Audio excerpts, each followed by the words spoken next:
மயிலாடுதுறை மாவட்டம் மயிலாடுதுறை சுற்றுவட்டார பகுதியான பெரம்பூர் துவங்கி கடகம், பழவேலங்குடி, நெடுமருதூர், கோடங்குடி, செருதியூர், முளைப்பாக்கம், மூங்கில் தோட்டம் வழியாக மயிலாடுதுறை வரை செல்லும் அரசு நகர பேருந்து மற்றும் தனியார் மினி பேருந்துகள் சரியான நேரத்திற்கு இயக்கப்படுவதில்லை என குற்றச்சாட்டு எழுந்துள்ளது.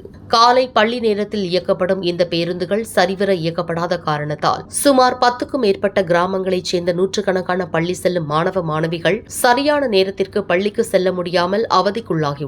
பல கிலோமீட்டர் தூரம் பள்ளிக்கு செல்ல வேண்டிய நிலைமையில் இதன் காரணமாக சரக்குகளை ஏற்றிச் செல்லும் டாடா ஏஸ் போன்ற வாகனத்தில் எந்தவித பிடிமானமும் இல்லாமல் பின்னால் ஏறிக்கொண்டு ஆபத்தான நிலையில் பயணம் செய்து நகரத்திற்குள் வருகின்றனர். குழந்தைகளின் உயிருக்கு ஆபத்தான செயலை தவிர்க்க காலை மாலை 2 வேளையும் பள்ளி செல்லும் மாணவ மாணவிகளுக்கு வசதியான நேரத்தில் பேருந்துகளை இயக்க வேண்டும் என பொதுமக்கள் கோரிக்கை விடுத்துள்ளனர்.